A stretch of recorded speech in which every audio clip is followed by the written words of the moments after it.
Morning. Welcome to the First Universalist Church of Rochester, where we are called to nurture the spirit and serve the community. It's a new day for First Universalist, and a beautiful day with change of seasons in the air.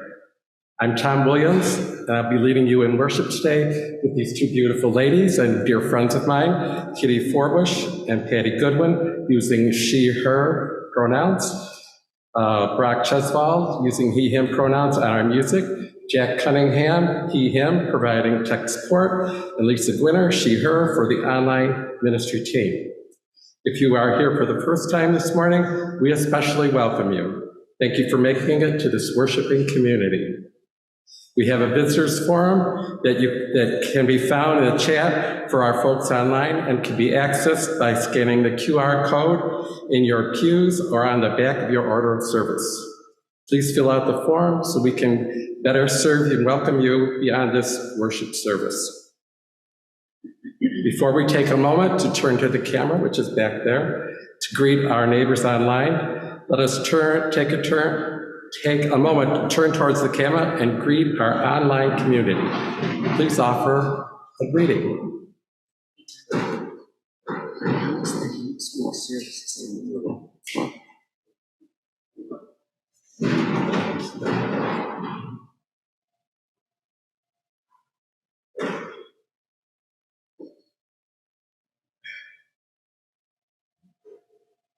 Please rise now for our opening hymn, number 128, For All That Is Our Life.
It's me.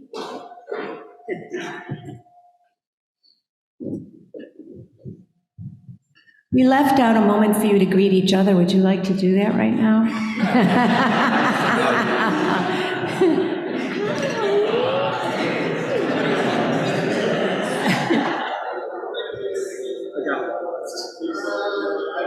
It's okay. You're found. Yeah.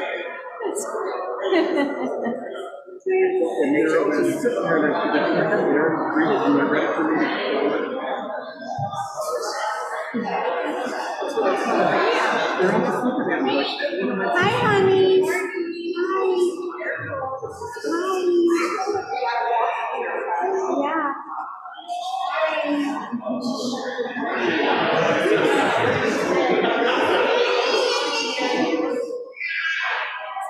You guys want to put a joy or a sorrow? You guys want to say? You can come back now.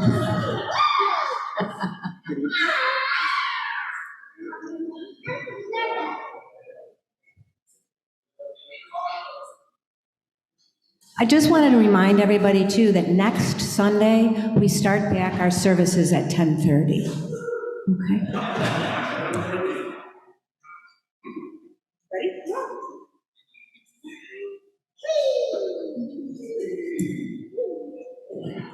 Here's a little story for you this morning. At 40, Franz Kafka, born in 1883, died in 1924, who never married and had no children, was walking through a park one day in Berlin when he met a girl who was crying because she'd lost her favorite doll. She and Kafka searched for the doll unsuccessfully. Kafka told her to meet him there the next day, and they would look for her again. The next day, when they had not yet found the doll, Kafka gave the girl a letter, written by the doll, saying, "Please don't cry. I took a trip to see the world. I will write to you about my adventures." Thus began a story which continued to the end of Kafka's life. During their meetings, Kafka read the letters from the doll, carefully written, with adventures and conversations that the girl found adorable. Finally, Kafka brought back the doll he had bought one for her, that he said had returned to Berlin. "Doesn't look like my doll at all," said the girl. Kafka handed her another letter in which the doll wrote, "My travels have changed me." The little girl hugged her new doll and brought her home. A year later, Kafka died. Many years later, the now adult girl found a letter inside the doll. In the tiny letter, signed by Kafka, was written, "Everything you love will probably be lost, but in the end, love will return in another way." So embrace change. It's inevitable for growth.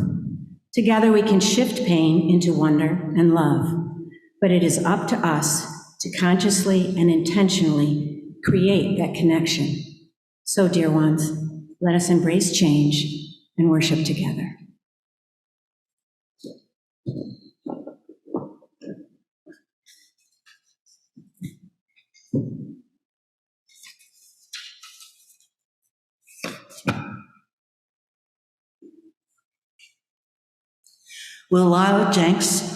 As Lyle Jenks lights our chalice at First Universalist Church, and you light a chalice in your own homes, will you join me in saying our chalice lighting words in unison?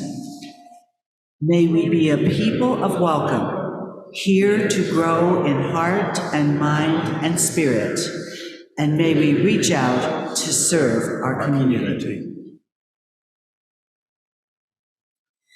Please rise in body or in spirit and join me in our affirmation of faith, followed by our doxology. Love is the doctrine of this church. The quest for truth is its sacrament, and service is its prayer. To dwell together in peace, to seek knowledge in freedom, to serve humanity in fellowship, to the end that all souls shall grow into harmony with the source and meaning of life. Thus do we covenant with each other and with all.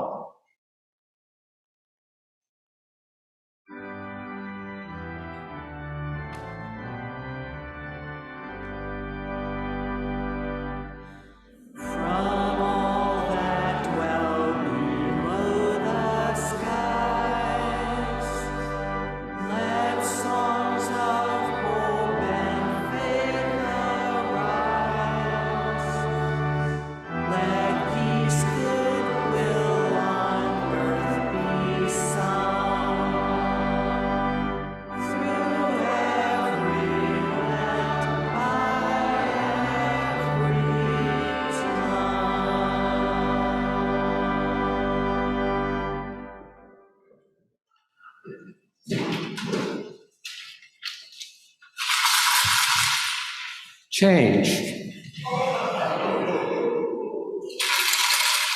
Change for the peace that for the love that we profess. Change for the truth that we seek. Change for the service that we give. Change for the social justice work we do in this church. Change for the freedom of all. Change for the harmony and peace in our lives. Change for the fellowship we share with each other and with all. Change for the future generations that will walk through these doors and find this liberal faith. Change. Today's offering will now be given and gratefully received.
I invite you into this reverent time of sharing the joys and sorrows of our gathered community. If you would like to, you can place your hand over your heart to be able to listen from this heart-centered place. As we place stones into the bowl, I will read aloud the joys and sorrows of our gathered community. All online are also invited to share your sorrows and joys in the chat.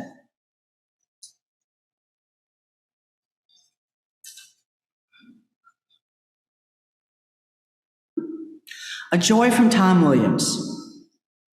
On Saturday, September 30th, my daughter Katie and I will be going to Washington, D.C. on an honor flight.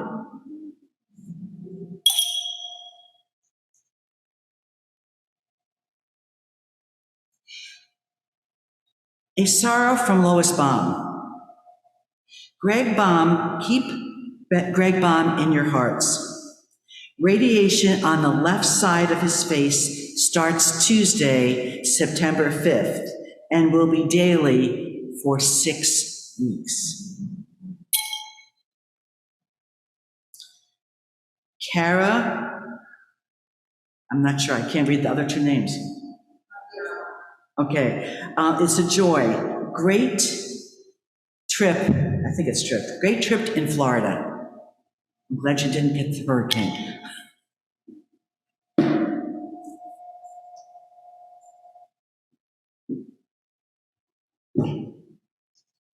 As we drop one final stone into the bowl to represent all the joys and sorrows left unspoken in the silent sanctuaries of your hearts,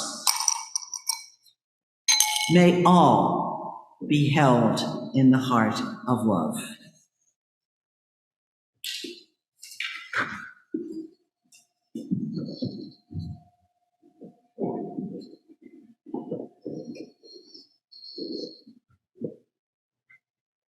We now enter a time of prayer and meditation.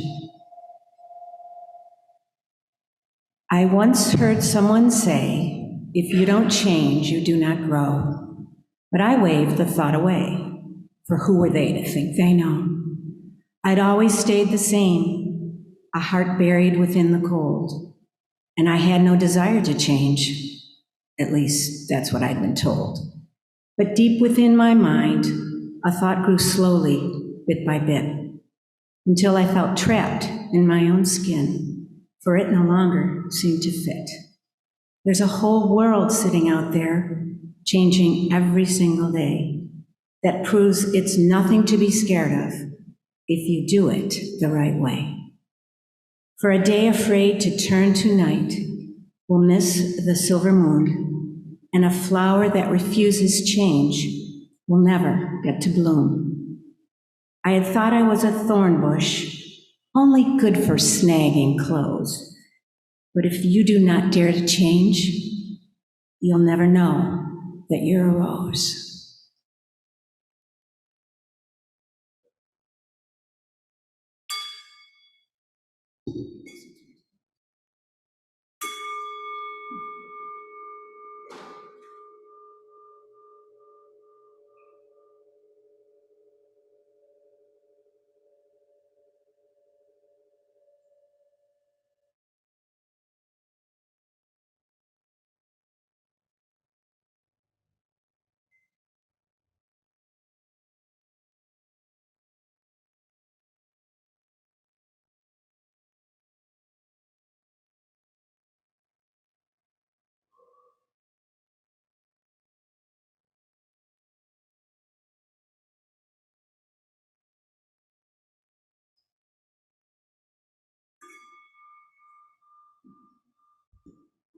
Can we please sing together now our hymn of contemplation, number 123, Spirit of Life?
Please join me in reading responsibly number 557 in the gray hymnal, A Common Destiny by Reverend David Eaton.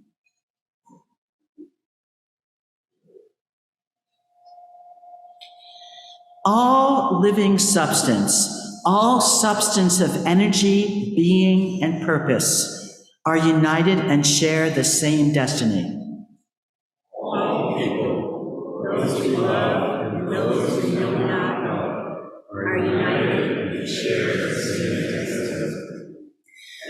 Birth to death, we share this unity with the sun, the earth, Our brothers and sisters and strangers.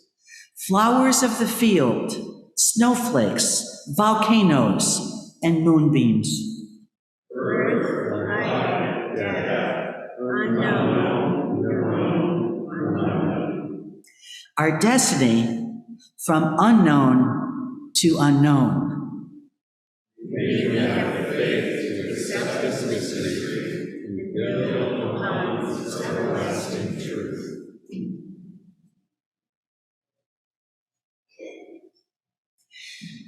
There are times that we do not realize at the moment the profound influence a particular event would have on our lives.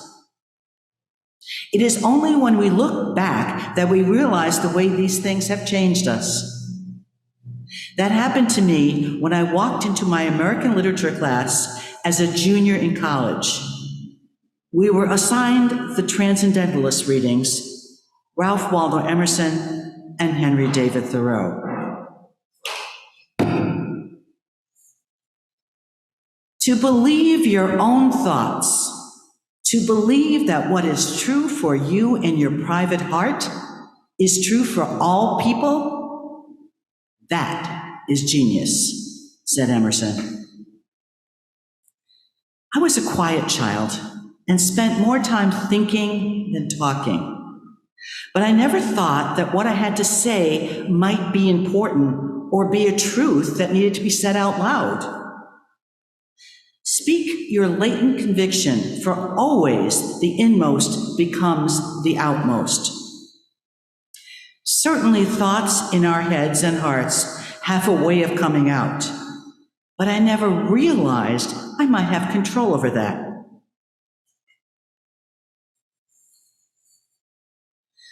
A person should learn to detect and watch that gleam of light which flashes across the mind from within. But what did I used to do? And I really suspect many of us here do that exact same thing. Ignore it. Why? Because it's ours. And then what happens somewhere down the yellow brick road? Someone else says it is their idea, and we think, why didn't I just say that? There is a time in every person's education where they arrive at the conviction that envy is ignorance, that imitation is suicide. We must take ourselves, our true selves, for our better or worse, and try to cultivate that and encourage it to grow. So I started thinking that I might have something to say. I knew I wanted to be a teacher from the time I was 6. So I decided to be the best teacher I could figure out how to be. I was a follower. That was what I had been taught to be. I had to change, not me, but my behaviors. I had to learn to speak out. I had to learn to be my authentic self. As Emerson said, it is easy in the world to live after the world's opinions. It is easy in solitude to live after your own. But the great person is one who in the midst of the crowd keeps with perfect sweetness the independence of solitude. But what if people looked at me and said, "You have changed"? We want people to see us as they've always seen us. We want to appear to be consistent, the same. According to Emerson, A foolish consistency is the hobgoblin of little minds. If we always do what we have always done, we will always get what we always got. The only people who admire people who are stubbornly the same are other people who also stubbornly remain the same. Following our inner truths can seem scary, but not following them can cost us dearly. Henry David Thoreau said in Walden, "I know of no more encouraging fact than the unquestionable ability of a person to elevate their life by conscious behavior. It is something to be able to paint a particular picture or carve a statue, and so to make a few objects beautiful. But it is far more glorious to carve and paint the very atmosphere and medium through which we look, which morally we can do. To affect the quality of the day, that is the highest of arts. Every person is tasked to make their own lives, even in its details, worthy of the contemplation of their most elevated and critical hour. And so I realized I was tasked to make my own life. Did being quiet and listening serve me well? Most definitely. But staying in that place did not serve me well. It allowed for no growth. When I started being my authentic self, an amazing thing happened. I was seen as a leader. I had never pictured myself as a leader, but people sought me out to lead. Change provides the opportunity for growth. If we are going to go in the direction of our dreams, life requires us to change. So what does change do? It leads us on to the next stage of our lives.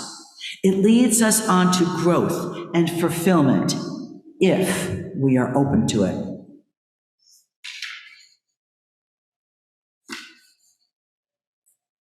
Change is the essence of life.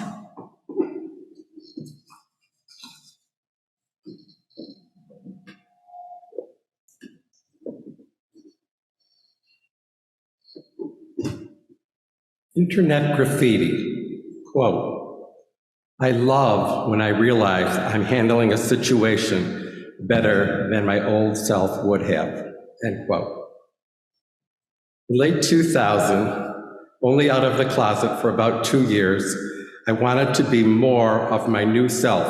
I needed to find my tribe. I heard about a gay-straight alliance here at First Universalist that worked to promote and educate themselves and each other about LGBTQ issues. It was called Interweave. I wanted to be a part of that. I started attending, and within 3 months, I found myself in the pulpit as part of the annual Valentine's Day Interweave service. Love is the doctrine of this church. It was a beginning for me. A change was taking place.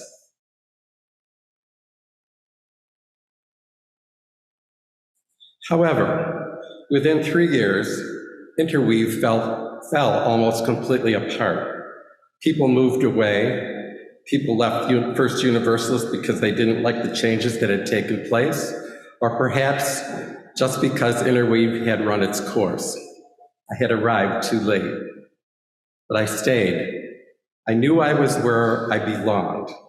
I liked the changes I had already embraced, but it was lonely without the others. Over the years, I've seen lots of changes here, including interim ministers. I've learned from and served with 8 ministers.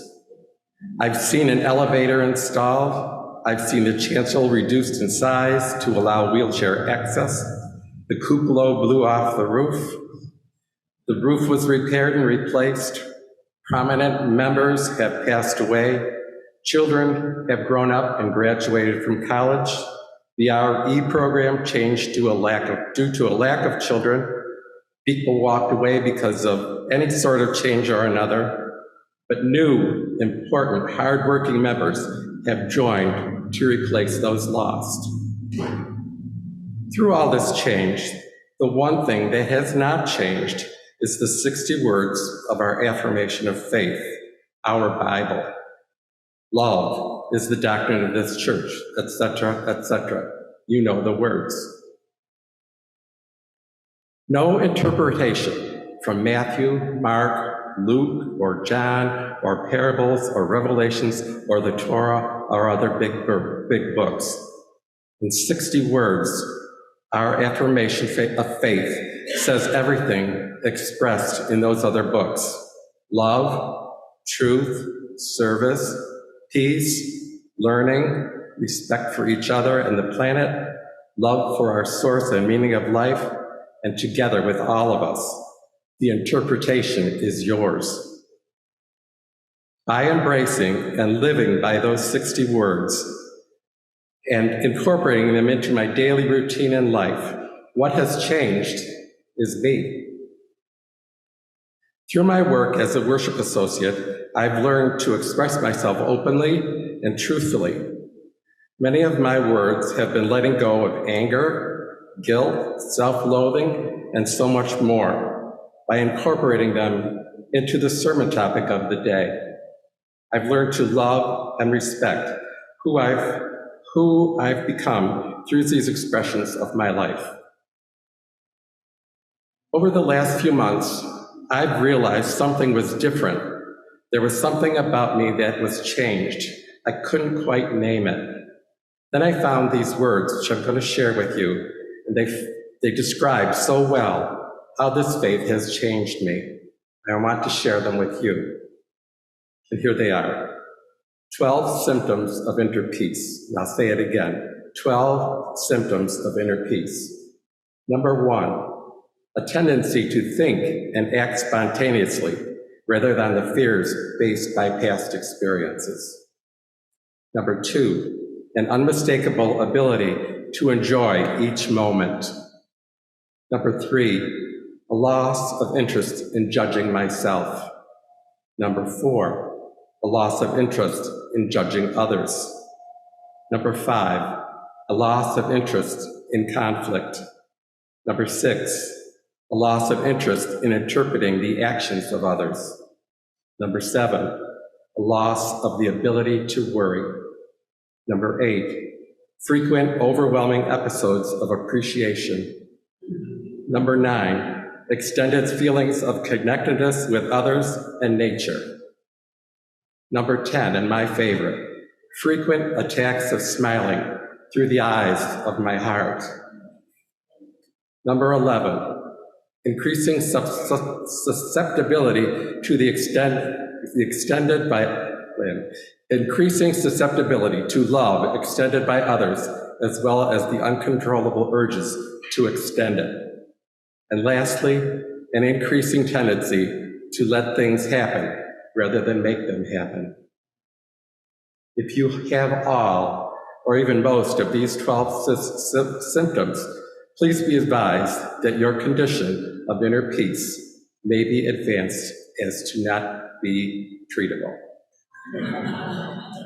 22 years ago, I decided to embrace Unitarian Universalism. Today, I feel the faith and love of Unitarian Universalism embracing me. Thank you, Unitarian Universalists and First Universalists, for bringing me to this wonderful place in my life. I have found my tribe. I look forward to the changes and challenges that are yet to come in my path in the time that I have yet to share with you. Internet graffiti, quote, I love when I realize I'm handling a situation better than my old self would, end quote.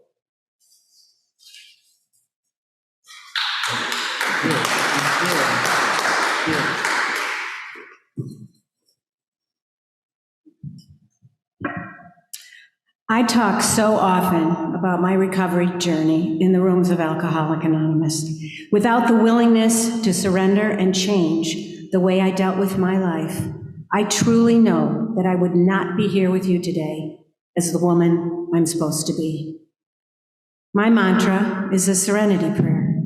God, grant me the serenity to accept the things I cannot change, the courage to change the things I can, and the wisdom to know the difference. And another inspirational saying that I rely on from Mahatma Gandhi: be the change you wish to see in the world. These words serve as a call to action that empowers us to take control of our lives, and we cannot do this without being willing to change. If there's one thing that's guaranteed in life, is that change is inevitable. Whether we've planned it or not, life has a way of surprising us. Sometimes the best we can do is take these unexpected turns as opportunities for personal growth, self-reflection, and new beginnings. Change can be scary, but what is scarier is not changing. Just think about how many changes our church has gone through. Just since I've been here, there have been 4 ministers, 3 music directors, 3 board presidents, a capital campaign to put a new roof on the building, a major decorative revision with new carpeting and new pew cushions, painting and soundproofing, the decision to place the Black Lives Matters banner on the outside of the church. And do I have to say one more word about the pandemic? Huge changes, which we not only survived, but grew from. Who knew that we can do the things we did? And can I just drop in a word about aging and the changes that take place physically, emotionally, and financially? Wow. But you know, when I think about change in our church, I'm led to our mission statement. Nurture the spirit, serve the community. Because of the love and support I feel from this fellowship, the changes I've had to face in the 13 years I've been a member of this church have been much easier to bear. Recovery from alcoholism, not 1, but 2 total hip replacements, the death of my husband, the father of my children, the loss of my 14-year-old beautiful dog, Lucky, but also joys, my retirement, my son's engagement. All these changes have been nurtured and supported. And with serving the community, change has to take place.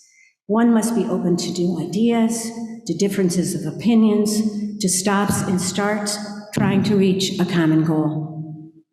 Being a member of this fellowship, this community that embraces the belief that love, not fear, is spoken here, will continue to help me live the serenity prayer, knowing that yes, change will come, but all will be well. Will you please stand now in body or spirit to sing our closing hymn, number 311, Let It Be a Dance.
Please remain standing as we extinguish our chalice flame this morning.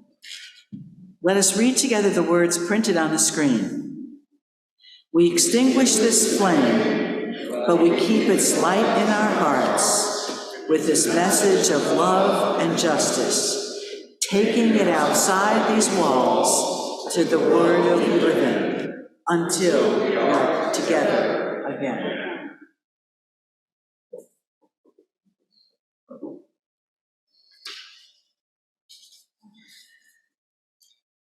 As we close our service this morning, I invite you to place a hand over your heart. If you are joining us online, I invite you to turn your settings to gallery view and look upon the faces of those here with you. For those of us in the room, take a moment to look around at those who are here with you today.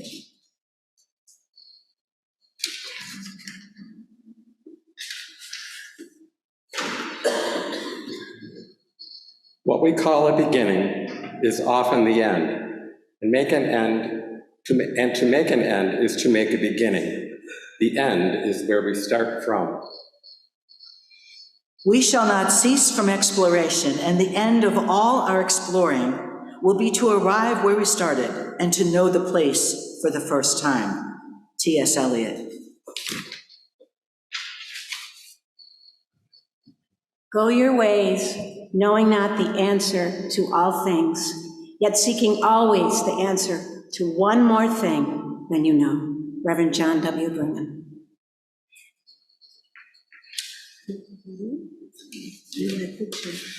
And let the people of the church say, Amen.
just want to add a couple more words. I just want to say what an honor and a joy it is for the three of us to get together and plan a service. We have so much fun. And it's an honor that you ask us to do it. Thank you so much.